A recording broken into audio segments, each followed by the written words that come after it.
শুধু সৌন্দর্য নয়, ব্যক্তিত্ব আর পরিশিথিল কথাবার্তার কারণে আজও মুগ্ধ ঐশ্বরিয়া রায় বচ্চনের অসংখ্য অনুরাগী। আন্তর্জাতিক মঞ্চে অনায়াসে ইংরেজিতে সাক্ষাৎকার দেন তিনি, কিন্তু কর্মজীবনের একেবারে শুরুতে ইংরেজি ভাষায় আত্মবিশ্বাসী ছিলেন না এই বিশ্ব সুন্দরী। সম্প্রতি এক সাক্ষাৎকারে পরিচালক প্রহ্লাদ কক্কর স্মৃতিচারণ করতে গিয়ে জানান, বিশ্ব সুন্দরীর মুকুট জিতলেও প্রতিযোগিতার সময় বেশ কিছু দুর্বলতা ছিল ঐশ্বরিয়ার। সে একই আসরে সুস্মিতা সেন ভ্রক্ষানো সুন্দরীর খেতাব পান। প্রশ্নোত্তর পর্বে সুস্মিতা বেশি নম্বর পাওয়ায় সেদিন খানিকটা বিষণ্ণ হয়ে পড়েছিলেন ঐশ্বরিয়া। আত্মবিশ্বাসের অভাবই ছিল তার আসল সমস্যা। হিল জুতো পরার অভ্যাস না থাকলেও প্রতিযোগিতায় বাধ্য হয়ে তাকে হিল জুতো পরতে হয়, ফলে উত্তর দেওয়ার সময় মনোযোগে ছেদ পড়েছিল।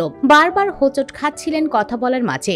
ধীরে ধীরে নিজের সীমাবদ্ধতা কাটিয়ে উঠতে থাকেন ঐশ্বরিয়া। যেমনটা হয়েছে, কম কথা বললেও নীরবে আত্মবিশ্বাস বাড়িয়েছেন তিনি। আর আজ তার সাবলীল ইংরেজি আন্তর্জাতিক অঙ্গনে সাফল্যের উন্নত মহাতেয়ার।